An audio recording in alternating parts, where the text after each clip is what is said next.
So இந்த milk and honey எதுக்கு use பண்ணுறோம் அப்படின்னு பார்த்தீங்கன்னா, ஹேர் மாஸ்க் வந்து நம்ம வந்து இப்போ வந்து ஒரு பார்லர் போயிட்டு ஒரு மந்த்லி ட்வைஸ் வந்து நம்ம வந்து ஹேர் ஸ்பா பண்ணுவோம்.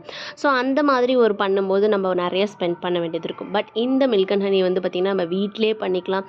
ஸோ அந்த பார்லர் எஃபெக்ட் வந்து நமக்கு தாராளமாக இதில் வருது. ஸோ நான் பார்த்திங்கன்னா மந்த்லி ட்வைஸ் யூஸ் பண்ணுவேன். என்னோடய ஹேர் வந்து ரொம்ப ஃப்ரிஸியாக, அதுக்கப்புறம் பார்த்திங்கன்னா ரொம்ப ட்ரையாக இருக்கும். ஸோ இந்த மில்க் அண்ட் ஹனியை வந்து நான் பார்த்திங்கன்னா மோர் தென் வந்து ஒரு 5 மந்த்ஸ்க்கு மேலே யூஸ் பண்ணிகிட்ருக்கேன். மந்த்லி ட்வைஸ் யூஸ் பண்ணுவேன். ஸோ ரொம்ப எஃபெக்டிவாக இருக்குது. ரொம்ப சாஃப்டாகவும் ஹேர் பார்த்திங்கன்னா சில்கியாகவும் இருக்கும். அது இல்லாமல் ரொம்ப ஸ்ப்ளிட் எண்ட்ஸ்லாம் எனக்கு இருந்தது. ஸோ அதெல்லாமே இது ரிமூவ் பண்ணியிருக்கு. ஸோ உங்களுக்கு அதை யூஸ் பண்ணும்போதே பார்த்திங்கன்னா ரொம்ப டிஃப்ரென்ஸ் வந்து தெரியும். இப்போ நம்ம ஆஃப்டர் ஹேர் வாஷ் வந்து வெட் ஹேரில் வந்து நம்ம இதை அப்ளை பண்ண போகிறோம்.